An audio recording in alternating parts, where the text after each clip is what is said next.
सहनाववतु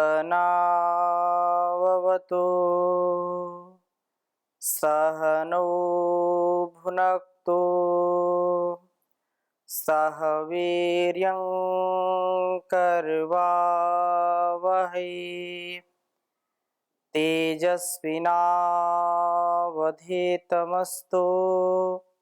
मा विद्विषावहै।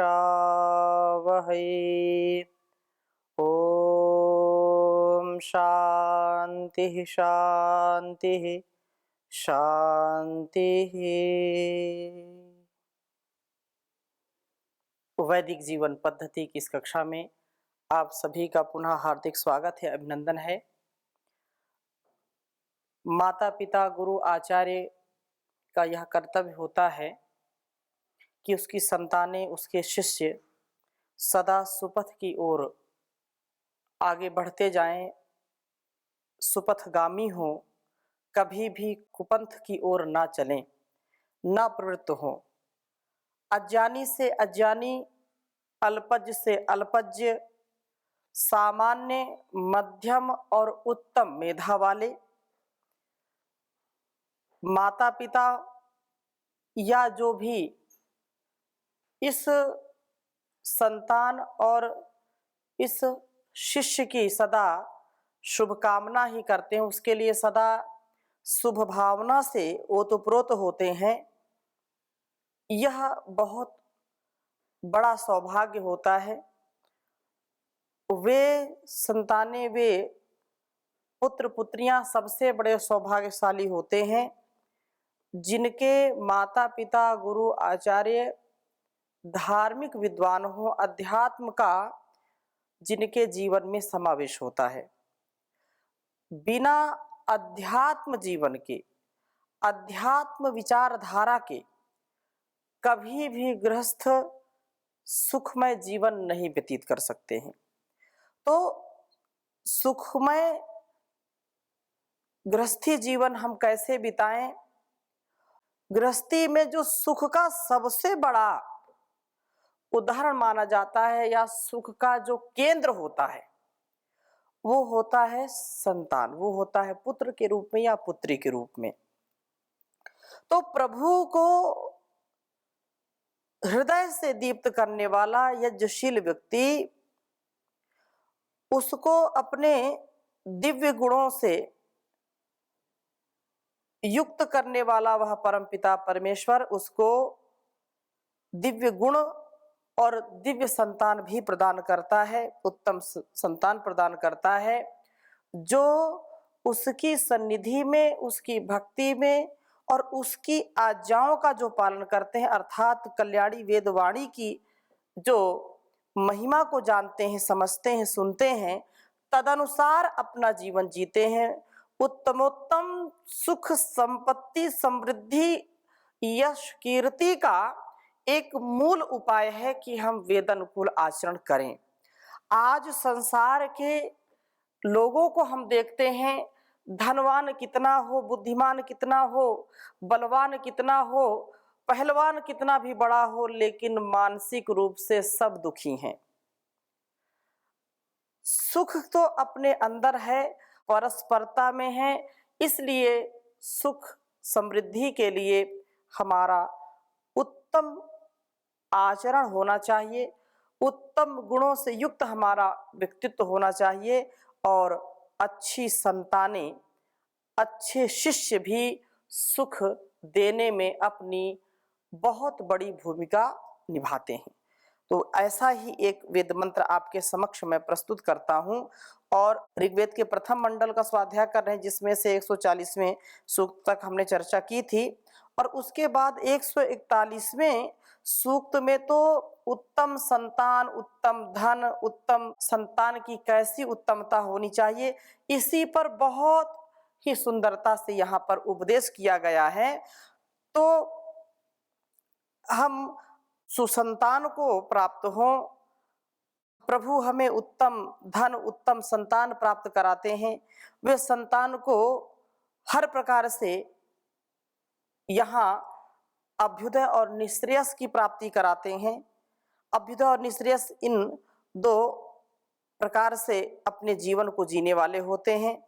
संतान की उत्तमता के लिए भी कहा है कि संतान स्वयं उत्तम जीवन वाली होती हुई माता पिता की उत्तम स्थिति का कारण बने। यह संतानों के लिए भी परम आवश्यक है और इसलिए इस वेद मंत्र में कहा है कि हमारा जो संतान बहुत ही उत्तम ज्ञान ज्योति वाला हो, जीराश्व गतिशील होना चाहिए, उसमें इंद्रिय जय का भी सामर्थ्य होना चाहिए। अलग अलग वेद मंत्रों में अलग बहुत ही सुंदरता से यहाँ पर वर्णन किया है। और 13वें मंत्र में भी ऐसी बात कही कि हमारे स्तोत्र कर्मयुक्त हो, हमारी संतानें व हम प्रभु के स्तोत्रों का उच्चारण करने वाले बने। हम स्वाध्याय करने जा रहे हैं 142वें सूक्त के पहले मंत्र का, जिसमें बहुत ही सुंदरता से वर्णन किया है कि दिव्य गुण व उत्तम संतान। मैं इस वेद मंत्र को आपके समक्ष लिखता हूं, फिर आगे चर्चा करूंगा। ओम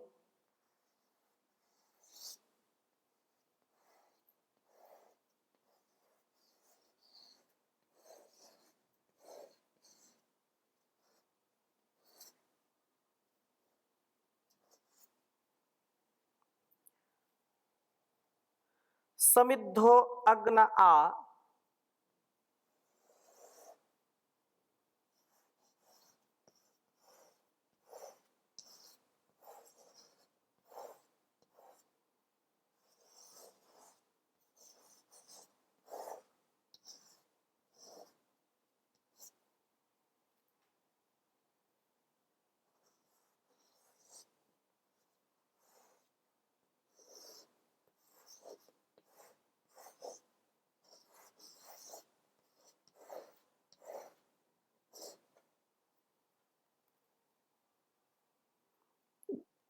वह देवाम अद्य यतस्तृचे।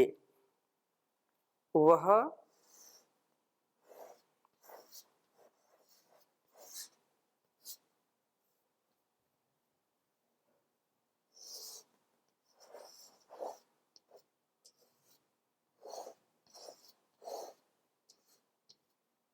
अद्य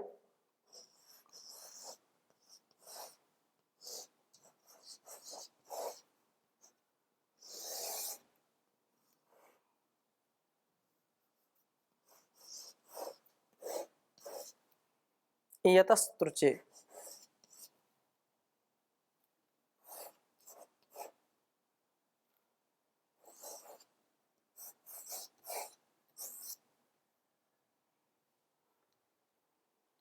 तंतुम तनुष्व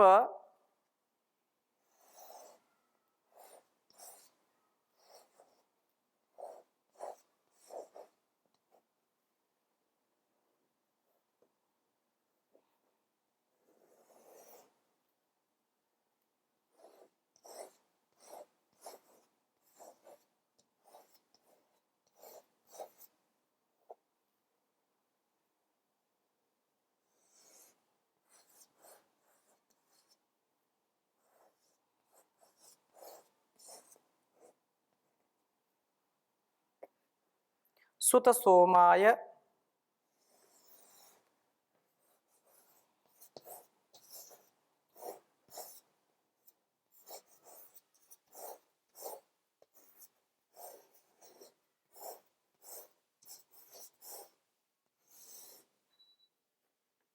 पूर्व्यं सुत सोमाय दाशुषे।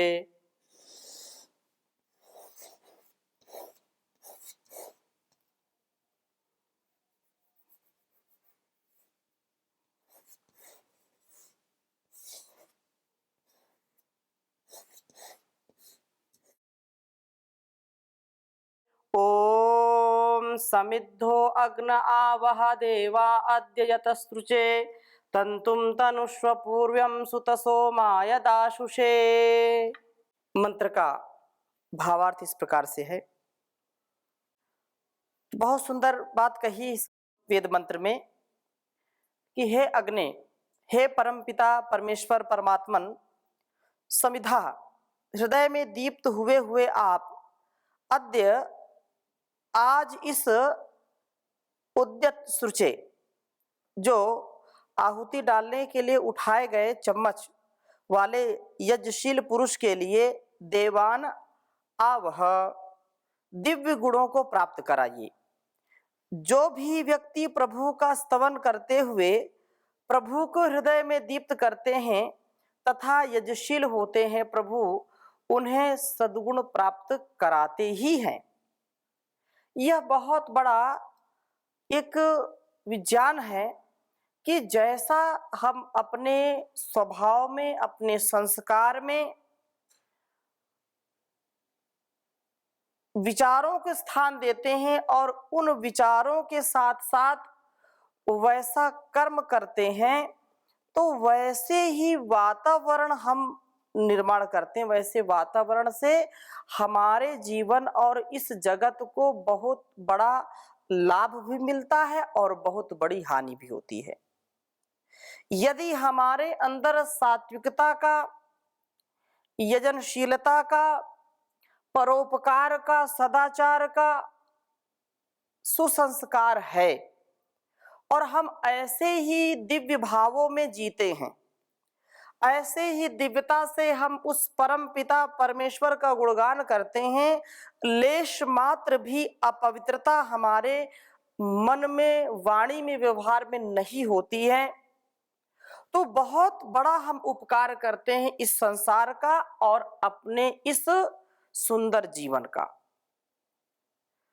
और यदि ऐसा नहीं हो पाता है, वेद के अनुकूल हम अपने जीवन को नहीं जी पाते हैं, जैसा ऋषियों का आदेश, उपदेश, संकेत हमारे लिए है, वैसा यदि हम शिरोधार्य नहीं कर पाते हैं, तो अपनी हानि हम सुनिश्चित करते हैं।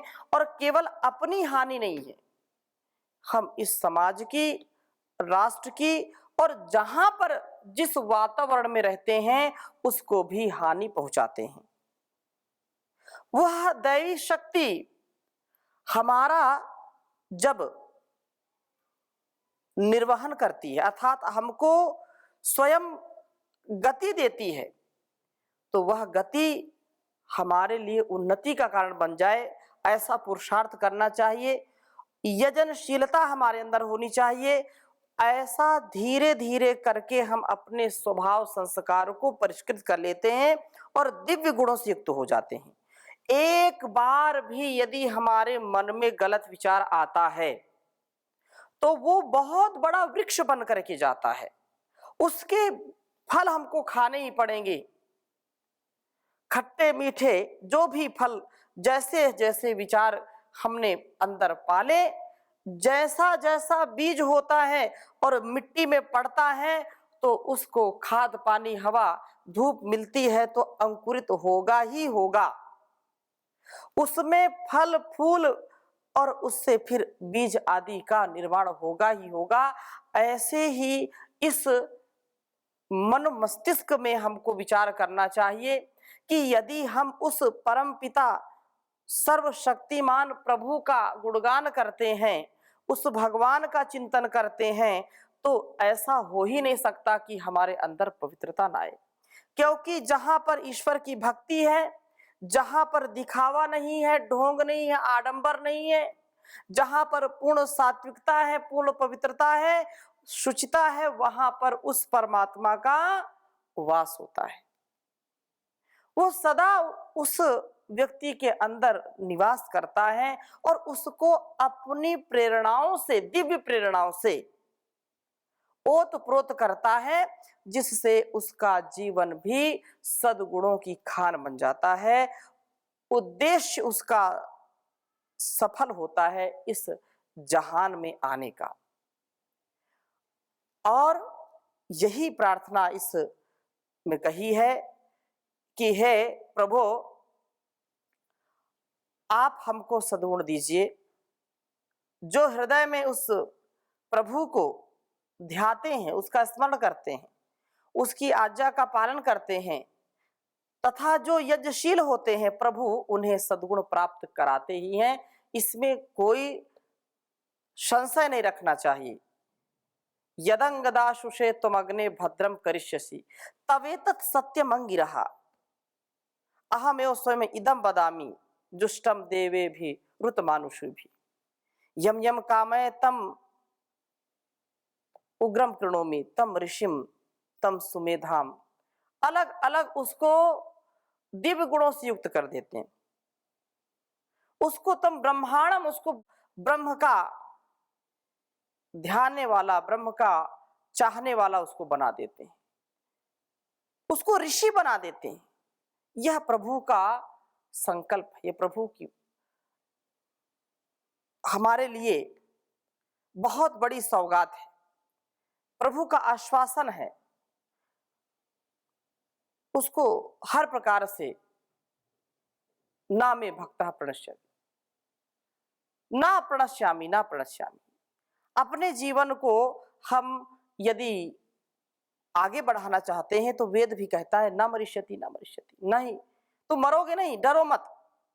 तुम अपने गुणकर्म स्वभाव को उत्तम बनाओ तो तुम्हारा कल्याण अवश्य ही होगा। ऐसा यदि विचार करते हैं, ऐसे यदि सद्व्यवहार सद्विवेक से जीवन को चलाते हैं तो कहा है कि हे प्रभु सुत सोमाय, जिस व्यक्ति ने अपने शरीर में सोम का, वीर का संपादन किया है, जो जितेंद्रिय होकर के जीवन को जिया है, और दासुषे जो आपके प्रति अपना अर्पण करने वाला है, सब कुछ समर्पण करने वाला है, उसके लिए आप पूर्वम सदा पूर्व स्थान में होने वाले अर्थात उत्तम गुणों की प्राप्ति में सदा आगे रहने वाले तंतुम संतान को तनुष्व विस्तृत कीजिए।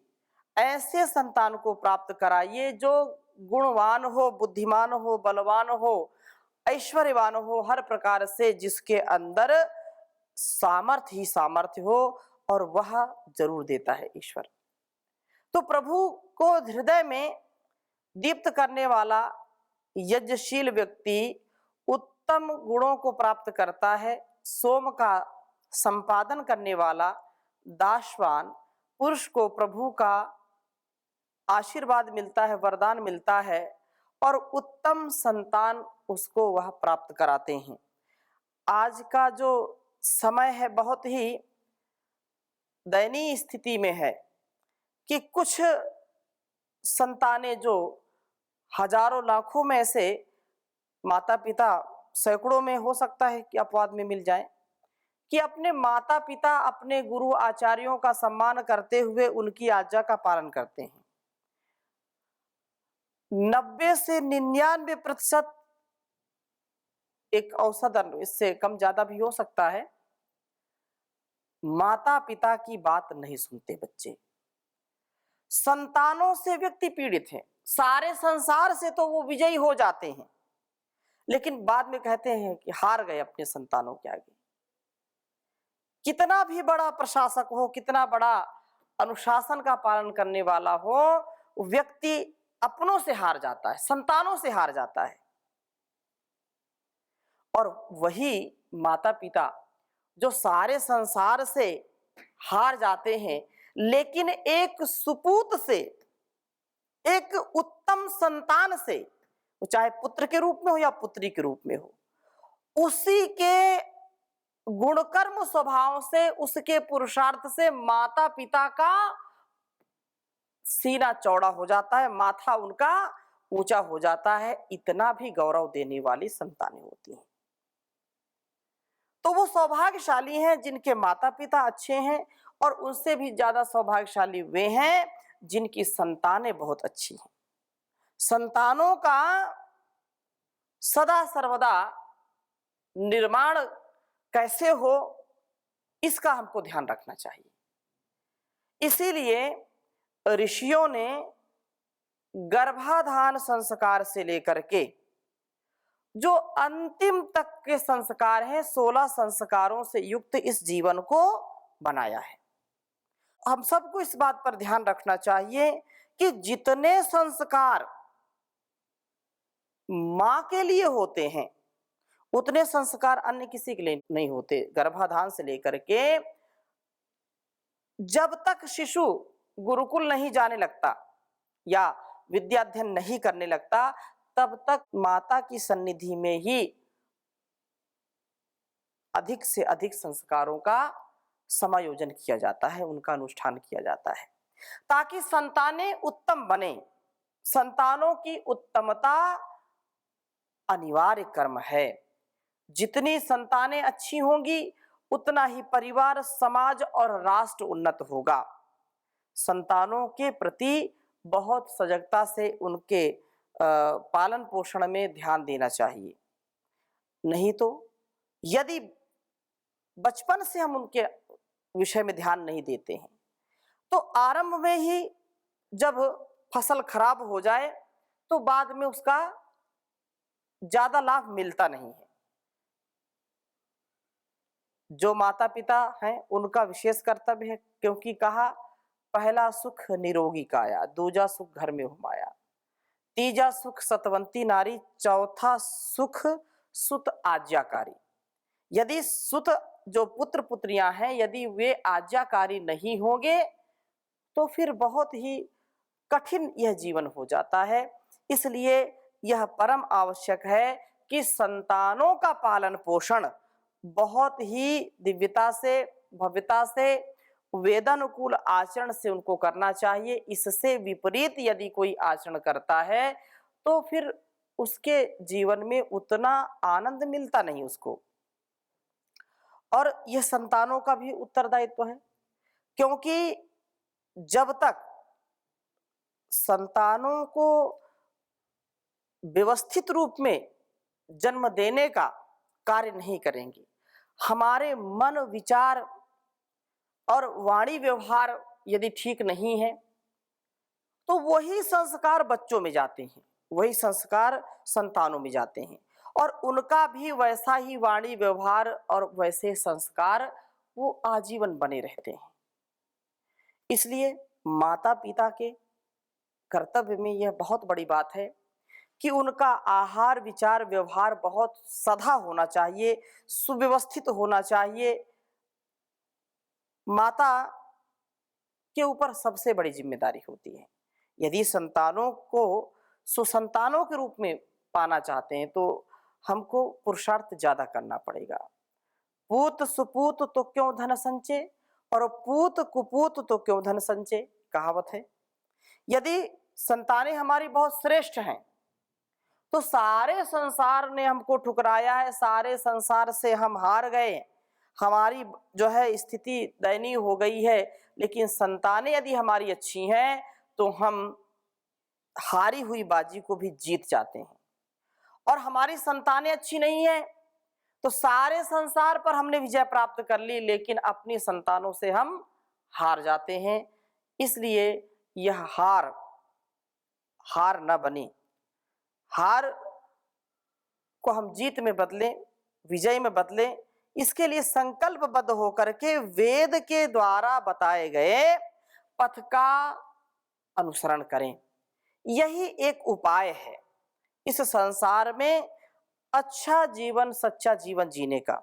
और उत्तिष्ठत जाग्रत प्राप्य वरान निबोधत क्षुरस्य धारा निशिता दुरत्यया दुर्गम पथस्तद कवियो वदंती। यह जो ऋषियों की परंपरा है उसमें हमको जागृत होकर के, उत्साह से परिपूर्ण होकर के कोई भी कर्तव्य करें, संतानों का कर्तव्य हो या माता पिता का कर्तव्य हो, किसी स्तर से कोई भी कर्तव्य हो, हम उनको समझने का प्रयास करते हुए अच्छी प्रकार से स्वयं जिएं और दूसरों को जीना सिखाएं। स्वयं सत्य के मार्ग पर चलें और दूसरों को भी सत्य का मार्ग दिखाएं। आलस्य प्रमाद में पड़े रहना मतलब जीवन को खोना है। इसलिए प्रभात में उठना, प्रभात से लेकर के शयन पर्यंत अपनी सुव्यवस्थित दिनचर्या का जो पालन करता है वो उत्तम संतानों को, उत्तम गुणों को पाता है। इसलिए कहा कि अब जाग जाओ। इस अमृत वेला में, इस स्वर्णिम काल में यदि नहीं जाग पाए तो बहुत देर हो जाएगी, बड़ा विलंब हो जाएगा। बेला अमृत गया आलसी सो रहा बन अभागा, बेला अमृत गया आलसी सो रहा बन अभागा। सारे साथी सारे जगे तू न जागा, साथी सारे जगे तू न जागा। झोलियां भर रहे भाग्य वाले, लाखों पतितों ने जीवन संभाले। झोलियां भर रहे भाग्य वाले, लाखों पतितों ने जीवन संभाले। रंक राजा बने भक्ति रस में सने कष्ट भागा। साथी सारे जगे तू न जागा, कर्म उत्तम थे नर्तन जो पाया। आलसी बन के हीरा गंवाया, सौदा घाटे का कर हाथ माथे पे धर रोने लागा। साथी सारे जगे तू न जागा, धर्म वेदों का देखा न भाला। बेला अमृत गया ना संभाला, उल्टी हो गई मति अपन करके अपनी क्षति चोल त्यागा। साथी सारे जगे तू न जागा, देख अब भी न तूने विचारा। सिर से ऋषियों का ऋण ना उतारा, हंस का रूप था गंदला पानी पिया बन के कागा। साथी सारे जगे तू न जागा, बेला अमृत गया आलसी सो रहा बन अभागा। साथी सारे जगे तू न जागा, साथी सारे जगे तू न जागा। ओम शांति शांति शांति।